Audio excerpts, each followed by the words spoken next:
Alhamdulillah, sobat muslim ya, dimanapun antum berada. Tadi kita sudah bahas di awal tentang arti sabar ya.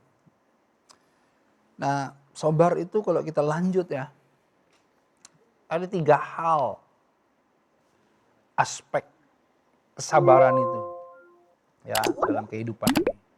Pertama adalah sabar di dalam ketakwaan. Nah, jadi bertakwa juga harus sabar. Sebagaimana kalau kita lihat misal surat Al-Asr, ya kan, wal asr innal insana lafi khusr illal ladzina amanu wa amilus solihati wa tawassaw bil haqqi wa tawassaw bis sabr. Jadi untuk menegakkan yang hak itu perlu sabar juga. Jadi tawassaw itu kan konsep saling, konsep kebersamaan, ya, konsep gotong royong.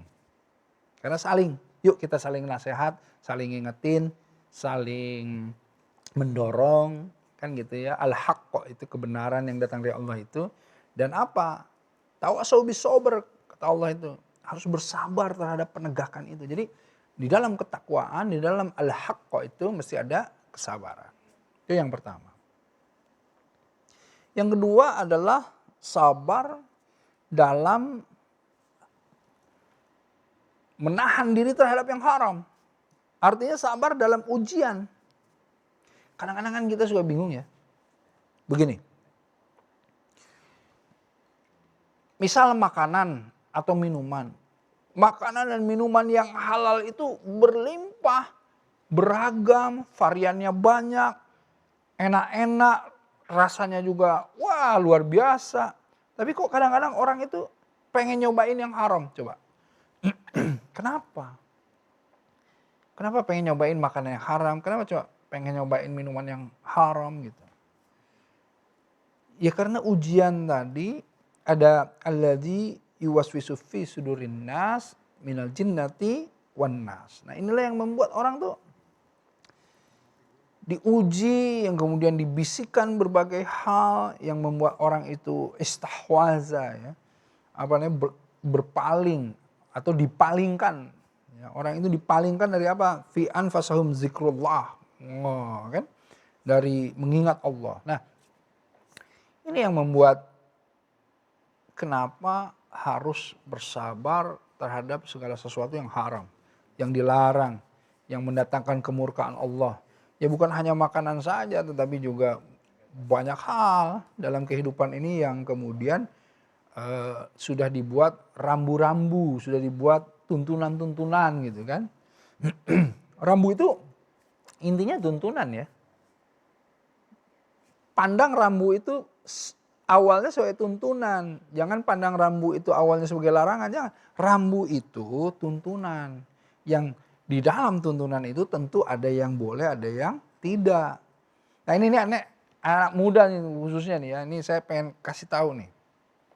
Kadang-kadang anak-anak muda itu melihat agama itu sebagai larangan. Itu salah. Agama itu tuntunan. Coba kalian ada di lalu lintas misalnya. Terus kalian lihat ada lampu merah. Itu tuntunan agar supaya kita berhenti, yang lain maju. Jadi itu tuntunan. Kenapa? Karena kalau kita lampu merah pengen maju, yang lain maju, ya tabrakan. Makanya tuntunannya kalau lampu merah dilarang untuk itu. Gitu loh. Lampu hijau itu tuntunan. Tuntunannya apa? Diharuskan kalau misalnya hijau itu maju. Kan begitu.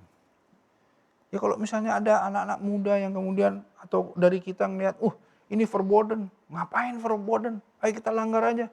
Peraturan kan diadakan untuk dilanggar. Dilanggar, wah stres dia. Ya kan rusaklah tantangan kehidupan ini. Nah jadi pandanglah agama itu sebagai tuntunan.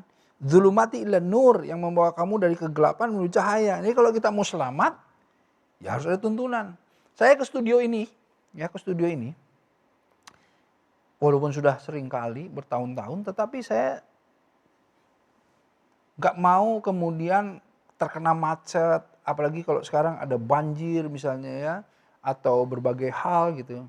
Nah kalau dulu itu kalau saya Kan saya di Bandung ya, kalau saya mau ke Jakarta itu, saya itu bingung. Tanya dulu orang, perlu tuntunan. Mau belok kiri atau kemana itu harus tanya orang. Atau saya beli map, dulu itu ada peta DKI Jakarta gitu. Wah, jadi kalau dari Buncit ini Pejaten mau ke sini lewat mana nah, gitu. Sekarang alhamdulillah sudah ada teknologi, ada Waze, ada Google Maps gitu ya. Nah, dengan tuntunan itu tadi saya berangkat ke sini, alhamdulillah saya bukan hanya tepat waktu tetapi mendahului yang lainnya. Karena apa? Karena saya dituntun kepada jalan-jalan yang kemudian tidak macet, ya kan? Ada shortcutnya dan lain-lain. Nah, agama itu menuntun kita. Kalau tadi kita dituntun sama Google Maps atau Waze itu di perjalanan lalu lintas, kalau ini dituntun perjalanan kehidupan, bayangkan. Mau nggak kita kena macet dalam hidup? Atau tiba-tiba tersesat dalam hidup? Kan nggak mau. Atau kena banjir? Kan nggak mau. Artinya dalam tanda petik ya, kita menggunakan Al-Quran sebagai tuntunan kehidupan kita itu. Nah, disitulah tuntunan itu muncullah yang namanya ada larangan, juga ada himbauan, ada yang boleh, ada yang tidak. Itu tuntunan namanya juga. Itu harus dipahami seperti itu. Nah, yang ketiga tadi kan ada 1, 2, nah yang ketiga sekarang. Yang ketiga, sabar dalam menghadapi ketetapan Allah. Ingat, rukun iman. Rukun iman ada iman kepada Allah, iman kepada malaikat, iman kepada kitab, iman kepada rasul, iman kepada kiamat, juga iman kepada qada dan qadar Allah. Ketetapan Allah, takdir ya zamannya. Nah, yang ketiga ini yang sangat sulit. Biasanya orang yang kemudian kalau nggak paham, nggak sabar, dia kemudian bilang, why me, kenapa saya ya Allah, kenapa saya sudah begini, begitu, tetapi kok saya diberikan kesulitan, kenapa saya ini, kenapa saya, kenapa, berbagai pertanyaan-pertanyaan, bahkan tuntutan, bahkan ada orang yang menantang Allah. Coba, nauzubillah min dzalik. Suuzon sama Allah. Ya, suuzon. Nah, ini yang menjadi permasalahan. Karena dia tidak paham tentang ketetapan Allah tadi. Nah, karenanya kalau kita kembali ya, misalnya tadi kita bacakan ya ayyuhalladzina amanusta'inu bisobri wassalah. Innallaha ma'as-sabirin. Orang yang beriman, mohonlah pertolongan kepada Allah dengan cara sabar dan sholat. Ya. Dan Allah menegaskan Allah itu membersamai ya orang-orang yang sabar. Innallaha ma'as-sabirin. Bersama orang-orang yang sabar sesungguhnya Allah itu. Nah, ini kan menjadi privilege buat orang yang sabar. Ketika dia dikasih masalah, dia sabar, Allah membersamai. Jadi mudahnya gini, aduh saya ingin dibersamai oleh Allah. Saya ingin Allah hadir di dalam kehidupan saya. Mudahnya apa? Mudahnya sabar dalam setiap menghadapi berbagai permasalahan. Allah langsung otomatis ma'as-sabirin. Ya kan? Nah, kalau kita lihat ada ayat selanjutnya itu kalau kita loncat ya, ada yang menegaskan walanabluwanakum bisyai'in minal khaufi wal ju'i wan naqsin minal amwali wal anfusi wat thamarat wabassiris sabirin. Nah, ini menarik. Dibuka dengan tadi kamu harus sabar, minta pertolongan Allah dengan sabar dan sholat. Kemudian Allah tegaskan bahwa memang Allah itu walanabluwanakum bisyai'in minal khauf. Allah itu akan menguji kalian. Dengan apa? Syai' minal khauf, sedikit yang namanya takut. Nah, jadi syai'. Jadi saya akan uji kamu dengan ketakutan, kata Allah itu. Ketakutan itu kan termasuk kegelisahan, kekhawatiran, ya, semua yang satu rumpun dengan yang tadi yang namanya khauf itu Allah akan kasih sama kamu sebagai apa? Sebagai bentuk ujian. Syai' minal khauf, syai' minal ju', kata Allah.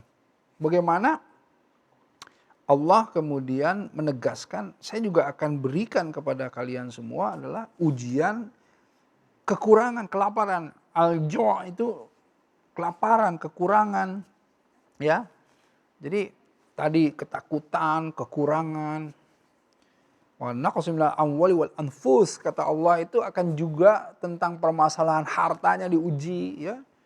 Jadi Allah akan kemudian kurangkan hartanya, bahkan hilangkan hartanya, anfus, bahkan bukan harta, jiwa juga. Nah makanya kalau kita lihat musibah itu kan, waduh ya Rob, gak cuma harta yang hilang, tapi juga yang namanya jiwa yang hilang.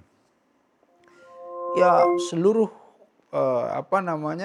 kebahagiaan kamu itu atau tamarot, buah-buahan apa semua itu yang plus-plusnya gitu ya, itu juga akan diuji sama Allah. Tetapi wabasyiris sabirin kata Allah, dan berikan busro. Ini aneh nih. Tahu kan busro ya? Busro itu berita gembira. Wabasyiris sabirin. Berikan berita gembira kepada orang-orang yang sabar. Jadi aneh ya. Coba kita bayangkan begini. Ada orang yang sedang tertimpa musibah, misalnya kemarin tertimpa musibah banjir bandang, ada yang longsor, ada, aduh, kita prihatin sekali ya, kita doakan semoga mereka sesegera mungkin diangkat kesulitan sama Allah, diberikan keberkahan, diganti segala sesuatunya menjadi yang lebih baik gitu ya. Tapi intinya ketika mereka itu mendapatkan musibah, lalu apa? Kata Allah, beritakan berita gembira. Ketika mereka dapat musibah, yang kemudian mereka bisa bersabar terhadapnya. Makanya busro kasih. Wabasyiris sabirin. Kasih berita gembira kepada orang yang sabar. Yang ada di antara mereka. Yang tertimpa musibah itu. Yang kenapa? Yang karena ketika mereka tertimpa musibah. Alladzina idza asobathum musibatun qalu. Qalunya apa? Innalillahi wa inna ilaihi raji'un. Ini. Allahu Akbar. Ini tuh ayat yang sangat dahsyat. Ayat yang sangat dahsyat yang menegaskan, menerangkan, memahamkan kepada kita semua ketika kita mendapatkan kesulitan, ketika kita mendapatkan musibah, sesuatu yang kita tidak sukai. Tapi ketika kita bersabar, insya Allah kita mendapatkan berita gembira. Siapa orang-orang yang sabar? Apa tandanya orang-orang yang bersabar di antara semua orang yang dapat musibah? Ketika mereka menyebutkan innalillahi wa inna ilaihi raji'un. Masya Allah. Orang-orang yang paham, orang-orang yang yakin, yang sangat meyakini bahwa sesungguhnya semua itu berasal dari Allah dan akan kemudian kembali kepada Allah. Semua itu milik Allah dan kita itu hanya titipan saja. Ini kalau kita implementasikan ya, pemahaman ini, ilmu ini, tuntunan ini yang Allah berikan dalam Al-Quran ini, dalam keseharian kita, insya Allah. Walaupun masalah di depan kita, kesulitan-kesulitan di depan kita, tapi kita akan menjadi orang yang Allah ridho insya Allah. Ya, baiklah kita buka lagi sesi tanya jawab. Siapa yang mau bertanya? Assalamualaikum warahmatullahi wabarakatuh. Waalaikumsalam warahmatullahi wabarakatuh. Perkenalkan, nama saya Jessi Ustadz. Jessi Ustadz apa Jessi aja? Jessi aja Pak Ustadz. Jessi aja. Pak Ustadz, saya mau bertanya, Ya. apa sih makna sabar yang sebenarnya menurut Al-Quran? Apa hanya sebatas menahan emosi saja atau ada hal yang lebih luas lagi Pak Ustadz? Terima kasih Pak Ustadz. Baik. Jessi, tadi di segmen 1 saya sudah menyampaikan arti sabar yang komprehensif. Ada al-habsu, ada al-mana'u. Artinya kalau itu diimplementasikan dalam keseharian, bukan hanya dia menahan emosi, tapi dia menahan dari emosi itu dampak buruk yang akan muncul. Kalau emosinya kan nggak ada masalah. Emosi itu sebetulnya nggak salah. Perasaan emosi itu artinya. Bisa jadi perasaan kamu yang senang, bisa jadi yang sedih, bisa jadi yang kesal. Ya itu perasaan. Nggak ada yang salah dari perasaan. Kamu punya perasaan gitu ya, aduh saya senang, salah nggak? Nggak. Aduh saya sedih. Salah nggak? Nggak juga. Tapi yang salah itu ketika kamu tidak bisa menahan semua perasaan itu untuk output yang positif. Kalau kamu outputnya negatif itu jadi salah. Makanya ada orang yang punya anger management. Jadi gini, dia itu punya kemarahan, tapi kemarahan itu diubah menjadi satu energi yang positif yang membuat dia bisa lebih baik lagi. Ah, itu kan dahsyat. Jadi sabar itu menahan sesuatu yang kamu rasakan, ditahan agar tidak menjadi buruk, tapi disalurkan menjadi sesuatu hal yang positif. Nah, jadi kalau kamu tadi ada orang bikin kamu emosi gitu kan. Ya, betul.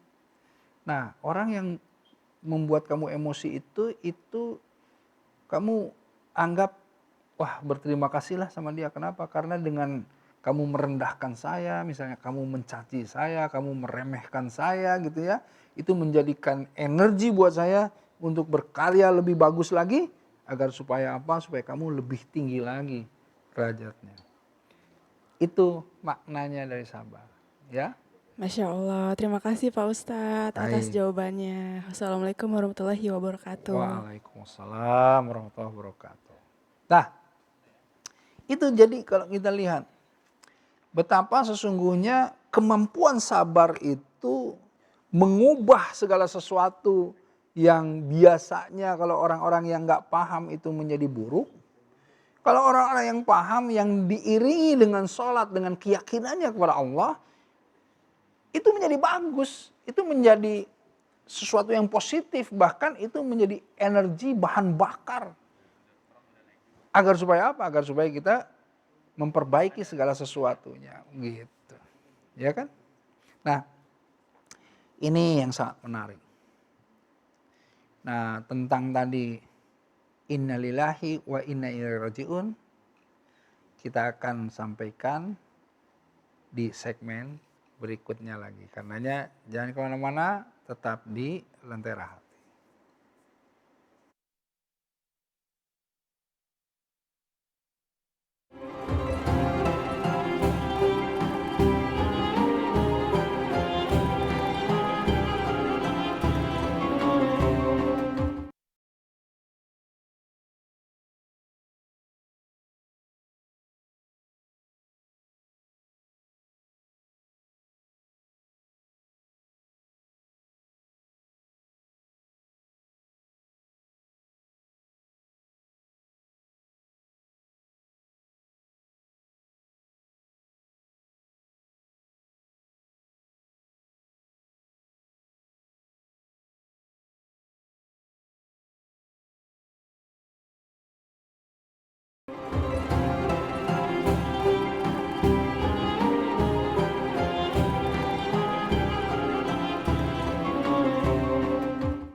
Baik, alhamdulillah sobat muslim ya.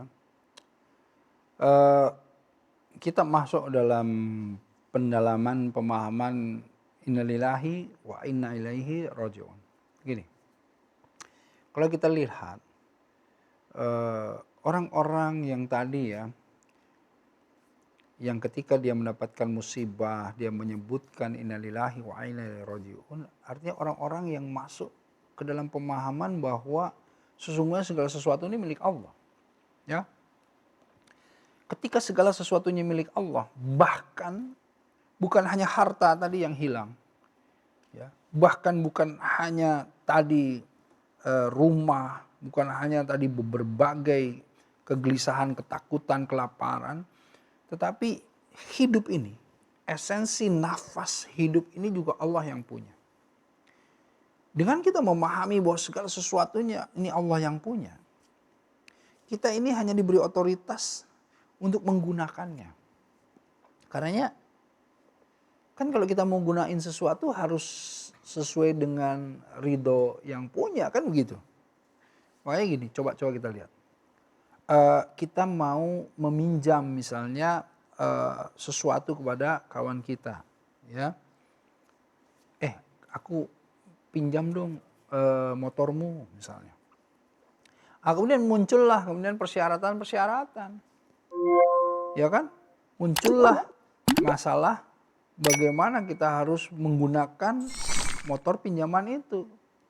Masa tiba-tiba pinjaman kemudian kita nggak balik-balikin, atau misalnya kita ubah seenaknya kita gitu ya, motor udah bagus warnanya merah, saya mau ganti warnanya biru lah, tanpa seizinnya bagaimana kita boleh gitu. Atau motor harusnya dipakai perjalanan biasa, ini kita pakai off road misalnya, atau motornya kita rusak, naudzubillah.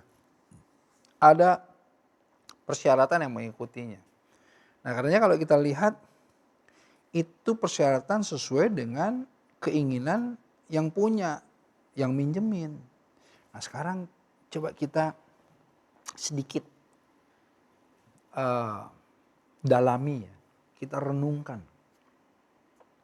kita tadaburi. Coba dari panca indera saja.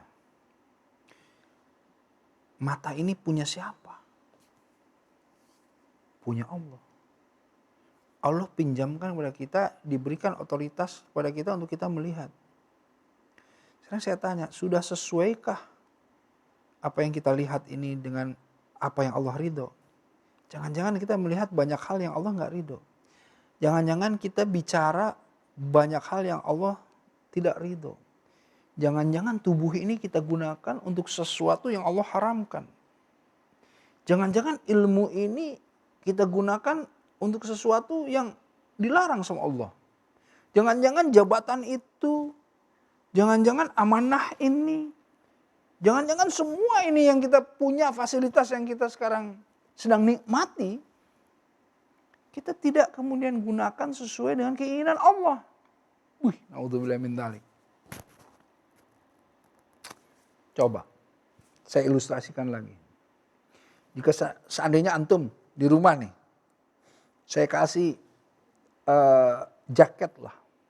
Jaket yang terbaik yang saya kemudian beli, yang saya sudah siapkan karena saya sayang sama antum, saya kasih. Nih, ini jaket yang keren, yang manfaatnya banyak, fungsinya oke. Nih, buat antum. Kemudian diterima. Alhamdulillah, terima kasih Ustadz, jazakallah khair atas pemberiannya, semoga Allah balas gitu ya. Itu kan tanda-tanda orang bersyukur tuh. Oke. Tapi kemudian dia gunakan jaket itu tidak sesuai dengan keinginan si pemberi nih. Saya kan pengennya dia pakai dong. Loh, dia pakai ya oke dia pakai, tapi bukan dipakai digunakan sebagai jaket secara fungsi, tapi dia gunakan untuk lapel misalnya. Karena misalnya tumpahlah itu yang namanya minuman. Dia gunakan jaket itu untuk kemudian pel. Waduh, saya tahu kan, kecewa saya. Kalau saya sebagai manusia terus kecewa, akhirnya ada dua pilihan saya nih. Saya nggak akan kasih lagi sama dia, atau saya ambil barangnya. Nah, coba kita renungkan. Semua yang kita punya, semuanya haza min fadli rabbih. Semua dari Allah. Betul nggak? Ilmu kita, harta kita, jasad kita, panca indera kita, segala sesuatu yang kita dapatkan ini semua ini datang dari Allah, milik Allah. Sudahkah kita gunakan sesuai dengan keinginan Allah? Aduh, ya Allah ya Rabb, kalau sudah begini tuh. Kita harus muhasabah terus. Jangan-jangan kita tidak termasuk orang-orang yang bersyukur. Kita tidak termasuk orang-orang yang tadi innalillahi wa inna ilaihi rajiun. Karenanya kita seringkali ketika kehilangan sesuatu, kita merasa bahwa Allah tidak adil buat kita. Kita merasa bahwa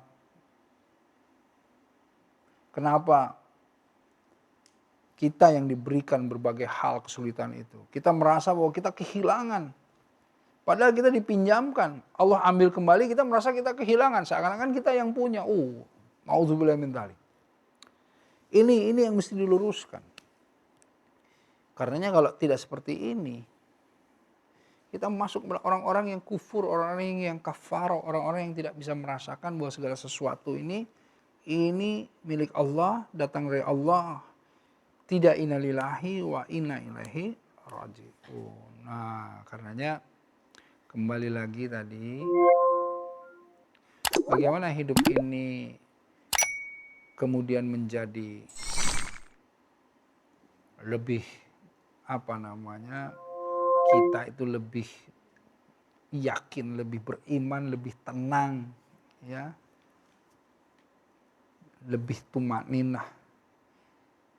Itu kalau tidak ada sabar dan sholat, ini tidak akan membuka pintu langit dan menurunkan pertolongan Allah. Jadi sabar dan sholat tentu menjadi kunci pertolongan kita yang datang dari Allah. Nah, inilah yang perlu kita terus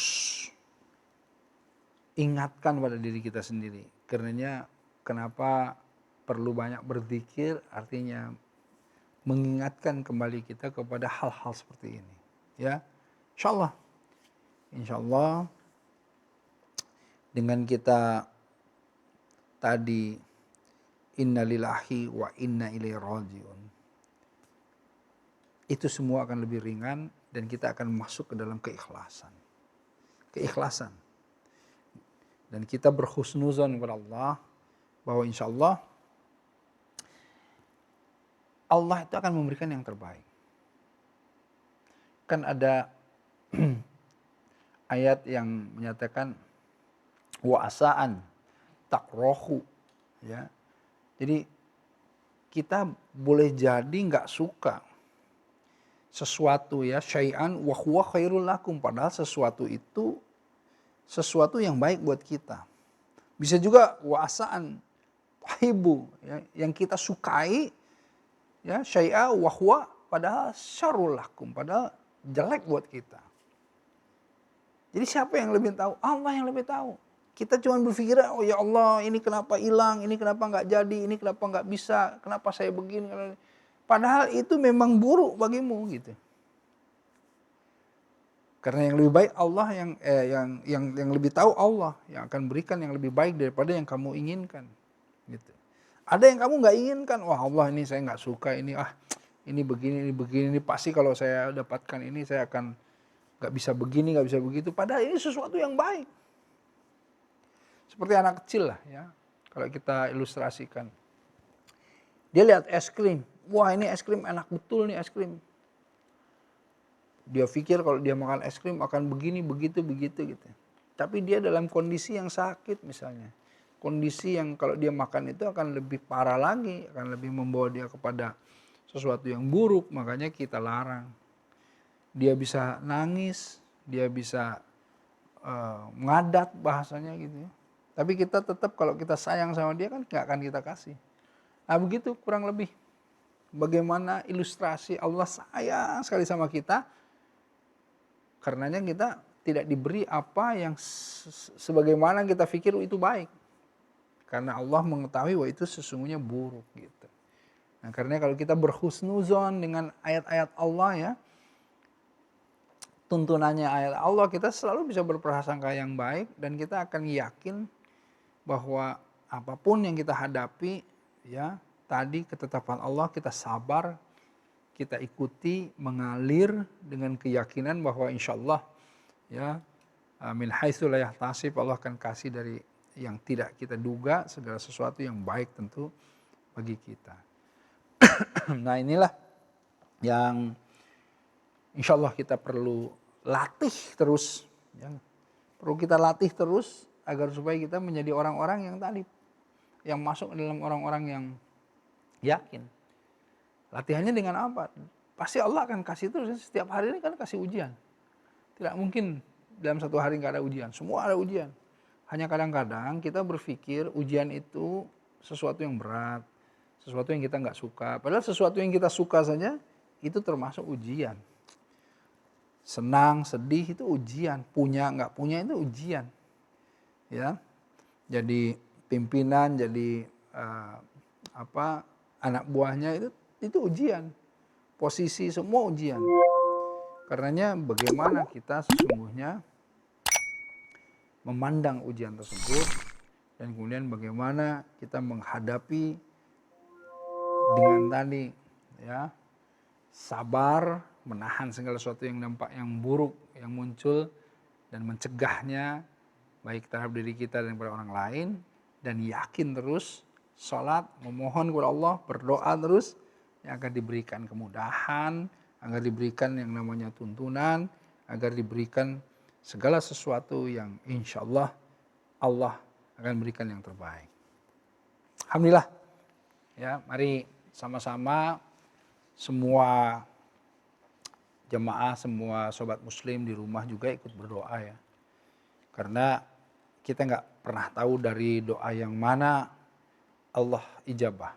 Bisa jadi dari antum semua Allah buka pintu langit, dan ketika kita berdoa bersama, semua yang berdoa insya Allah akan diijabah. Baik, ayo mari kita sama-sama berdoa. Kita satukan doa kita. A'udzubillahi minasyaitonirrajim. Bismillahirrahmanirrahim. Allahumma sholli wa barik salim ala sayyidina Muhammadin wa ala alihi washabbihi wasallam. Ya Allah, ya Hayyu ya Qayyum bi rahmatika astaghits. Aslih lisani kullahu wa takilni ila nafsi tarfatain wa la ilaha minan nas. Ya Allah, Engkaulah yang menghidupkan kami ya Allah. Engkaulah yang mengurusi kami, yang merawat kami setiap detiknya ya Allah. Ya Allah, dengan rahmat-Mu kami memohon pertolongan-Mu ya Allah. Ya Allah, perbaiki kehidupan kami ya Allah. Perbaiki kehidupan keluarga kami ya Allah. Saudara-saudara kami ya Allah. Ya Allah, perbaiki kehidupan orang-orang tua kami ya Allah. Para pemimpin kami ya Allah. Anak-anak kami, cucu-cucu kami ya Allah. Perbaiki kehidupan bangsa ini ya Allah. Ya Allah ya Rabb, jangan Kau biarkan kami dengan ujian-ujian kami walau sekejap mata pun ya Allah. Ya Allah, tuntunlah, bimbinglah ya Allah, lindungi ya Allah. Jangan Engkau hukum kami jika kami lupa atau bersalah ya Allah. Dan jangan Kau biarkan kami dengan ujian-ujian kami walau sekejap mata pun ya Allah. Hadirlah selalu membersamai kami ya Allah. Ihdinas siratal mustaqim ya Allah. Di jalan yang lurus, di jalan yang Kau ridha ya Allah. Ya Allah ya Rabb, jauhkan pula kami dari bala bencana, dari mara bahaya, dari kejahatan, dari kemudaratan, dari kemaksiatan. Jauhkan kami dengan semua itu sebagaimana Engkau menjauhkan barat dan timur ya Allah. Ya Rabb, ya Rabb, berikanlah kami yang terbaik, yang hanya Engkau yang mengetahui mana yang lebih baik bagi kami. Ya Rabb, Rabbana atina fid dunya hasanah wa fil akhirati hasanah wa qina adzabannar. Subhana rabbika rabbil izzati amma yasifun. Wassalamun ala mursalin. Walhamdulillah rabbil alamin.